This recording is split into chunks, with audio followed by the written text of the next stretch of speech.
Okey, Assalamualaikum warahmatullahi wabarakatuh. Salam sejahtera. Apa khabar anak-anak? Okey, hari ini kita sambung lagi matematik tingkatan 4 iaitu bab 8 sukatan serakan data tak terkumpul. Okey, kita akan masuk kepada bahagian yang kedua iaitu sukatan serakan. Okey, dalam bahagian ni standard pembelajarannya ialah menentukan julat antara kuartil, varians dan sisihan piawai sebagai sukatan untuk menghuraikan serakan bagi data tak terkumpul. Okey, apa dia julat? Okey, julat tu dia ialah beza antara nilai cerapan terbesar dengan nilai cerapan terkecil. Maksudnya kita kena cari cerapan yang paling besar dengan cerapan yang paling kecil. Okey, kita tengok contoh. Okay, dalam contoh 3 ni, dia kata dia beri set data 34, 23, 14, 26, 40, 25, 20 ni. Okey, tentukan julat bagi set data ini. Okey, macam mana kita nak tentukan? Okey, maksudnya kita kena cari dulu nilai cerapan terbesar, maksudnya cari nombor yang paling besar lah. Dan juga nilai cerapan terkecil. Yang paling kecilnya antara dia punya data yang dia bagi ni adalah okey, 14. Okey, 14. Okey, sana. Cari mana pensel saya ni. Okey, 14. Itu yang paling kecil lah. Okey, kita tengok pula dengan yang nilai cerapan terbesarnya adalah 40. Okey, jadi bila kita nak cari julat, kita tulislah julat. Okey, julat sama dengan okey, 40 tolak 14. Okey, jadi kita dapatlah nilainya adalah 26. Okey. Okey, itu yang pertama. Kan 26 kan kita dapatkan. Okey. Okey, ni kalau dia bagi dalam bentuk data macam ni. Okey. Lepas tu kalau kita nak cari julat ni, kalau dia bagi dalam bentuk jadual kekerapan, maksudnya dia data tu dia letak dalam jadual kekerapan macam ni. Macam mana kita nak kira dia punya julat dia? Okey, senang saja. Okey, sama juga kita kena tahu dia punya nilai cerapan terkecil dengan nilai cerapan terbesar. Okey, cerapan terkecil kita ambil yang ni, yang mula-mula ni. Yang mula-mula ni maksudnya dalam jadual ni, okey, kita tengok dekat skor. Jangan ambil dekat bilangan murid lah. Kita tengok dekat skor. So, okey, yang mula-mula ni, yang ni adalah cerapan terkecil. Okey, yang ni pula cerapan terbesar. Cerapan terbesar tu yang mana? Okey, yang last kali ni. Yang last kali ni adalah cerapan terbesar. Yang ni. Ni cerapan terbesar, yang ni cerapan terkecil. Jadi kalau kita nak tulis soalan dia kata tentukan julat bagi data di atas, so kita tulislah julat. Okey, sama dengan 8 tolak dengan 2. Jadi dapatlah 6. Okey, itu dia punya caranya. Okey, seterusnya. Okey, seterusnya, macam mana kita nak menentukan julat antara kuartil bagi suatu set data tak terkumpul. Tadi kita tengok julat. Sekarang ni kita nak tengok julat antara kuartil. Okey, ni adalah langkah-langkah macam mana kita nak tentukan julat antara kuartil bagi suatu set data tak terkumpul. Okey, ni langkah yang pertama, maksudnya kita kena susun ikut tertib menaik. Lepas tu kena tentukan median, lepas tu kena bahagikan set data kepada dua bahagian, iaitu bahagian data sebelum median dengan bahagian data selepas median. Okey, lepas tu nak buat apa? Okey, Q1 ataupun kuartil pertama. Kuartil pertama tu ialah data yang berada di kedudukan tengah-tengah bahagian data sebelum median. Lepas tu kita kena tahu pula Q3 ataupun kuartil ketiga. Dia ialah data yang berada di kedudukan tengah-tengah bahagian data selepas median. Okey, lepas tu yang keenam, jika bilangan data ganjil, okey, ataupun median, okey, maksudnya jika bilangan data tu ganjil, okey, maka mediannya Q1 dan Q3 ni dapat terus dikenal pasti daripada susunan data tersebut. Kalau dia ganjil senanglah kan, sebab kita telah nilai yang terletak di tengah dia tu macam mana. Okey, tapi jika bilangan data genap, nilai median kuartil pertama dan kuartil ketiga boleh diperoleh dengan mencari nilai purata antara dua data pada kedudukan tengah-tengah bahagian data sebelum atau selepas median. Okey, lepas tu barulah kita kira julat antara kuartil ni. Itu kita ambil lah kuartil ketiga tolak dengan kuartil pertama. Okey, kita tengok contoh dia. Okey, dalam contoh ni, Okey, dia kata tentukan julat antara kuartil bagi setiap set data berikut. Okey, untuk A, okey, langkah pertama tadi mula-mula kita kena susun ikut turutan menaik kan. Ikut turutan menaik maksudnya kita susun daripada nombor kecil, ujung sekali adalah nombor yang paling besar. Macam ni lah. A ni, kita susun dulu. Okey, lepas tu bila nak julat antara kuartil mula-mula, okey, kita kena tahu dulu yang mana median, yang mana kuartil pertama, yang mana kuartil ketiga. Okey, lepas kita dah susun ni, okey, yang ni bilangannya ada berapa? 2, 4, 6, 8, 10, 11. Yang ni ganjil kan? Bila ganjil senanglah kita nak tahu median dia.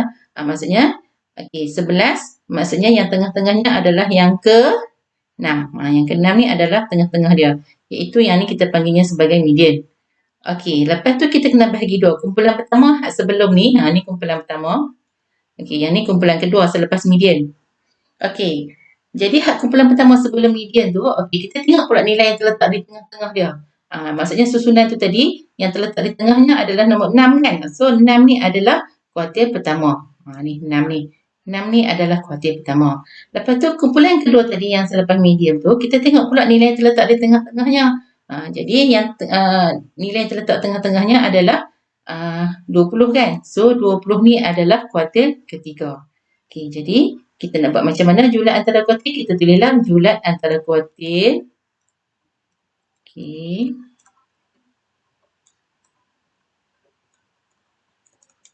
Okey, sama dengan kita ambil 20 tolak dengan 6. Jadi kita dapatlah 14. Itu cara untuk mengira julat antara kuartil. Okey, bagi set data yang bagilah. Okey, itu untuk A. Untuk B pun sama juga. Okey, untuk B bilangan dia ada berapa ni? 2, 4, 6, 8, 9. Ganjil juga kan? Jadi, mula-mula kita susun dulu ikut turutan menaik macam ni. Okey, ni kita susun maksudnya daripada nombor kecil, last sekali nombor yang besar. Okey, lepas tu kita tengok yang nombor yang terletak di tengah-tengah je. Okey, bila kita bahagi, 19 ni terletak di tengah-tengah kan? So, 19 adalah median. Okey, lepas tu kita tengok kumpulan yang sebelum median ni, yang ni. Ni kumpulan sebelum median ni. Kumpulan ni. 11, 14, 14, 17. Lepas tu kumpulan yang selepas median pula yang ni. 20, 20, 21, 22. Okey, sekarang ni kita cari pula nilai terletak tengah-tengah antara kumpulan pertama dengan kumpulan kedua. Okey, macam mana kita nak cari dia punya kuartil pertama ni? Dia duduk tengah-tengah ni kan, antara 14 ni dengan 14 ni kan. 14 belah kiri dengan 14 belah kanan. Jadi tengah-tengahnya kita nak buat macam mana? Maksudnya kita kena tambah kedua-dua ni. Okay, iaitu 14 tambah dengan 14, lepas tu bahagi 2. Okey, begitu juga dengan yang kumpulan yang selepas median ni tadi.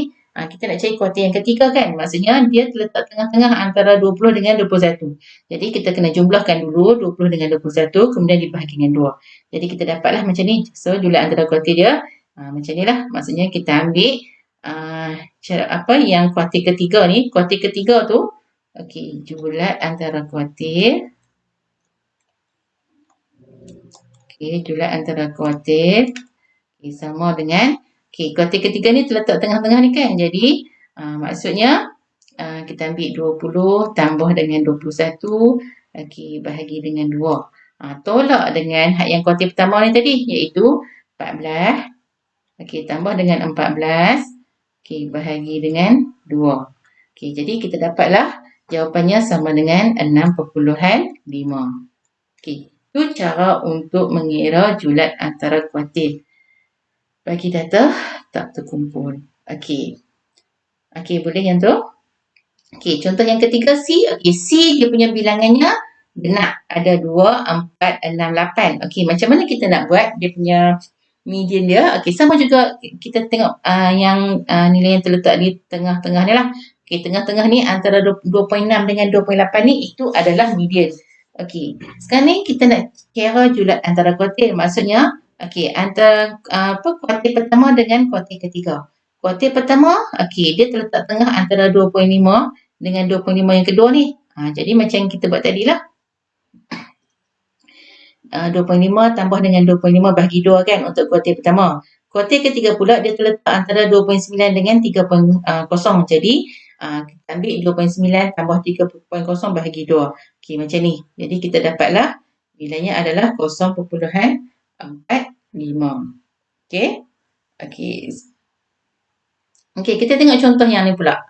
Okey, contoh kalau dia bagi dalam bentuk jadual kekerapan. Soalan dia kata tentukan julat antara kuartil bagi jadual kekerapan berikut. Okey, yang ni kita nak buat macam mana? Okey. Untuk yang ni, maksudnya dia bagi jadual ni kita tambah satu lagi lah. Okey, kita tambah satu lagi. Okey, dalam jadual ni dia buat dalam bentuk melintang kan? Okey, kita boleh juga buat dalam bentuk menegak. Okey, kalau dalam melintang sama jugalah. Okey, kita dia bagi skor dengan bilangan murid, kita tambah satu lagi. Okey, dia punya untuk kekerapan longgokan. Okey, kekerapan longgokan. Lepas kita tulis semua kekerapan longgokan ni. Okey, macam ni. Sana. Skor. Okey, lepas tu bilangan murid. Okey, lepas tu yang ni kekerapan longgokan.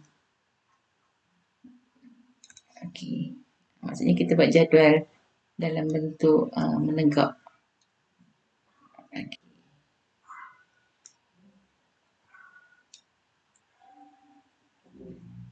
Okey, skor yang pertama 2.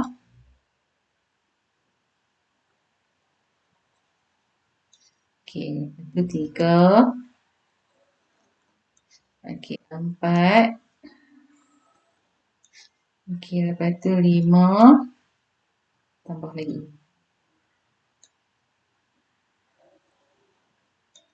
Okey, 6.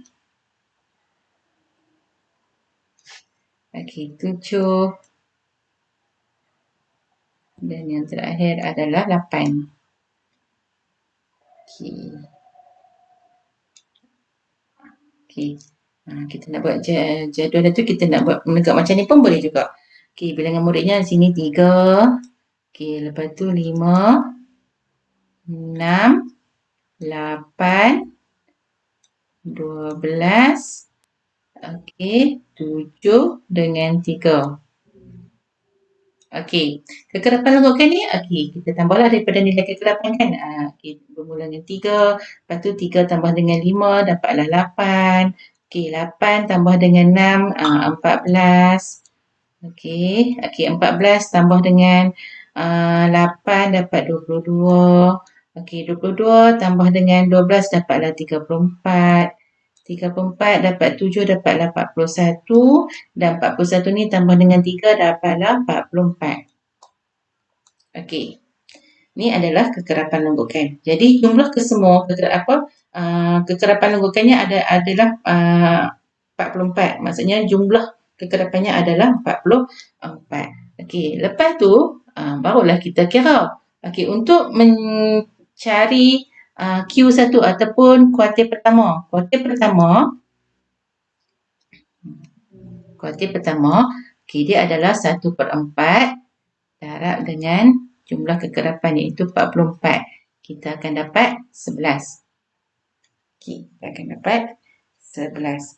Okey, 11 ni nak tengok ke mana? 11 ni kita tengok dekat sini. Dekat kekerapan longgokan ni, 11 ni dia terletak dalam kategori kekerapan longgokan yang ni. Yang ni. Dia terletak dalam kategori kat sini. Ni maksudnya dia punya cerapan dia terletak kat sini. Okey, berapa dia punya skornya? Skornya adalah 4. So, kita buat kat sini. Okey, jawapannya adalah 4. Itu untuk kuartil pertama. Kuartil ketiga sama dengan 3/4 darab dengan 44. 3/4 darab dengan 44, kita dapat 33 kan? Okey.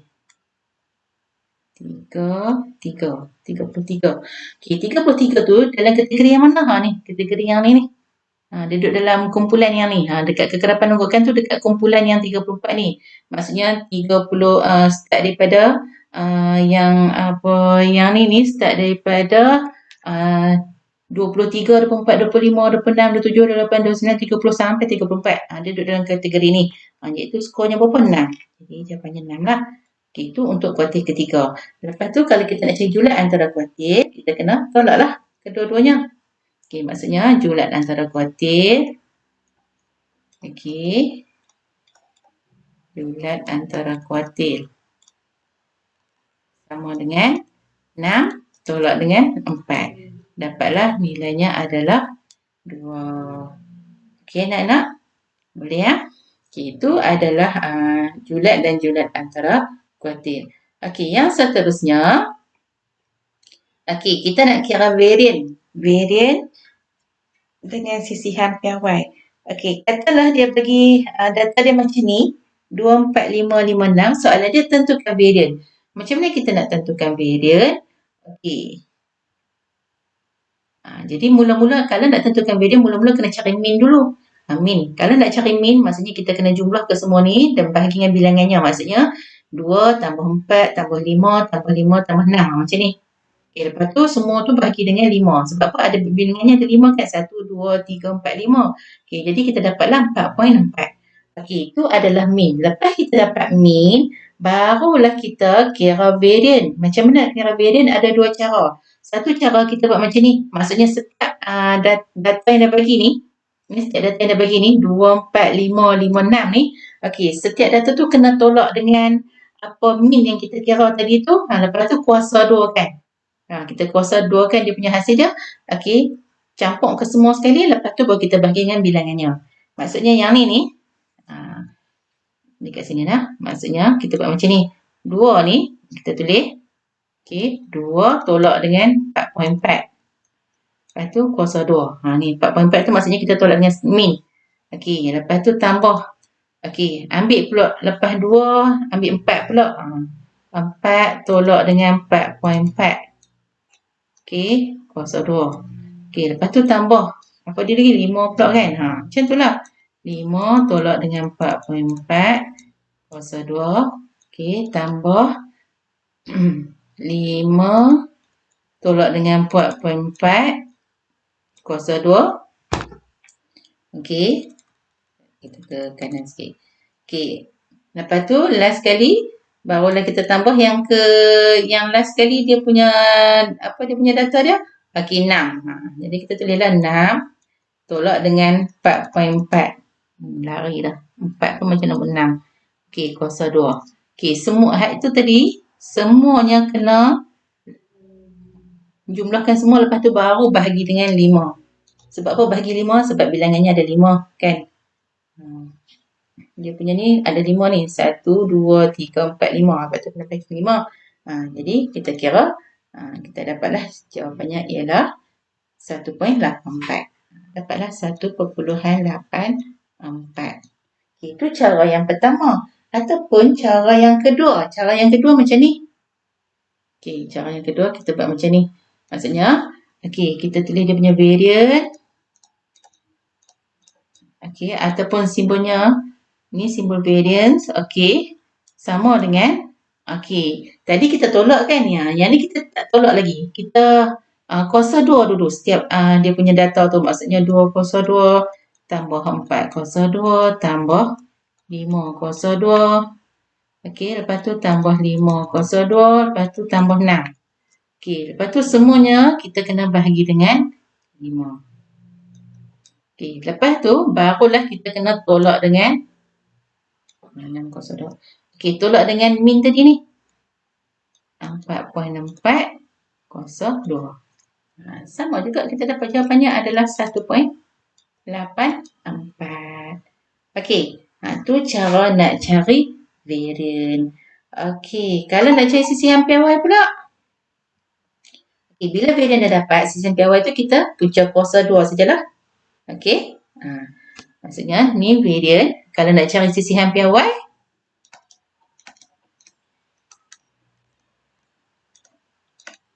kita punca kuasa 2 varian tu tadi. Okay, jadi kita dapatlah jawapan dia. Okay, maksudnya kalau sisihan piawainya adalah punca kuasa 2 bagi 1.84. Okay, bolehkah anak-anak? Nanti dapatlah jawapan dia.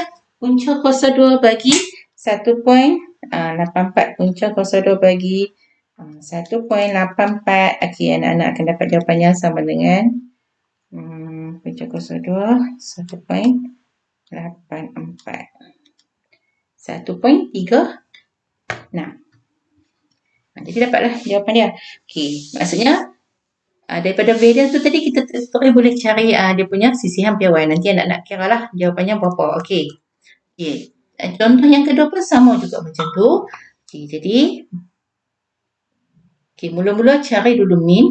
Okey, maksudnya kita jumlahkan semua dulu. 5 tambah 7 tambah 8 tambah 8 tambah 10 tambah 13 tambah 15 tambah 16 tambah 16 tambah 20. Okey, semuanya tu nanti dibahagi dengan 10. Lepas kita jumlah tu kita bagi 10, dapatlah 11.8. Tu adalah min. Okey, nak cari varian dia. Okey, setiap dia punya data tu kita kuasa duakan semua. Okey, lepas tu kita per dengan jumlah tadi 10. Maksudnya macam min tadi, cara kira dia lebih kurang macam min, cuma data tu kita kena kuasa duakan. Okey, lepas tu barulah kita tolak dengan min kuasa 2. Okey, min tadi dapat 11.8 kan? Jadi tolak dengan 11.8 kuasa 2. Dapatlah varian dia. Tu adalah nilai varian. Daripada varian tu, kalau kita nak cari sisihan piawai, kita punca kuasa 2 varian tu tadi. So, kita dapatlah jawapan dia untuk sisihan piawai. Okey, boleh yang tu? Okey, jadi tu adalah contoh yang ke-8. Okey, untuk contoh yang ke-9, ni adalah bilangan buku yang dibaca oleh sekumpulan murid dalam satu bulan tertentu. Dia kata hitung varian dan sisihan piawai bagi bilangan buku yang dibaca. Ni dia bagi dalam bentuk jadual kekerapan.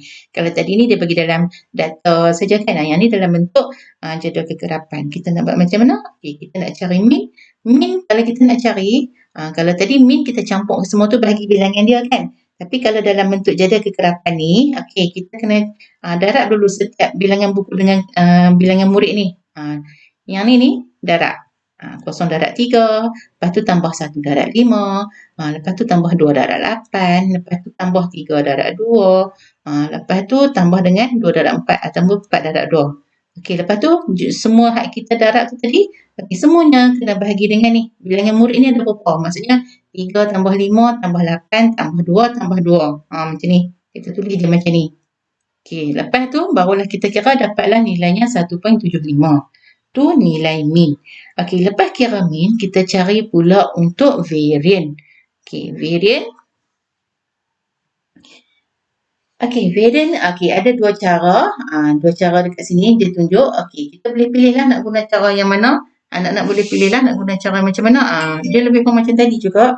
Okey, kalau nak guna cara yang kedua pun boleh. Maksudnya kita ambil dia punya bilangan murid. Okey, ni hasil darab 2 ni.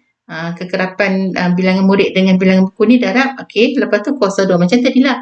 Tadi kan 2 kuasa 2, lepas tu tambah 4 kuasa 2, tambah 5 kuasa 2 macam tu kan. Yang ni pun sama juga. Maksudnya kita ambil kosong darab 3 kuasa 2. Okey, tambah 1 darab 5 ataupun 5 darab 1 ni kuasa 2 tambah dan seterusnya. Okey, lepas tu bahagi dengan jumlahnya adalah 20 sebab 3 tambah 5 tambah 8 tambah 2 tambah 2 jumlahnya 20. Okey, lepas tu tolak dengan min tadi yang kita kira tu. Minnya adalah 1.75 kuasa 2. Jadi dapatlah jawapan dia. Okey. Ni ni antara kaedah dia lah, kaedah yang alternatif dia. Okey, ataupun nak buat macam yang atas ni pun boleh juga. Okey. Nak buat yang macam bawah ni pun boleh juga.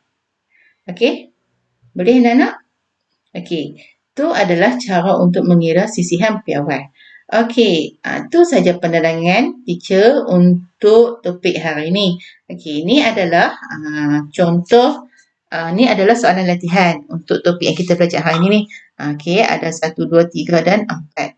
Jadi, anak-anak boleh cuba jawab soalan yang diberi. Okey, jadi hanya setakat itu sahaja pembelajaran kita. Terima kasih kelas. Assalamualaikum.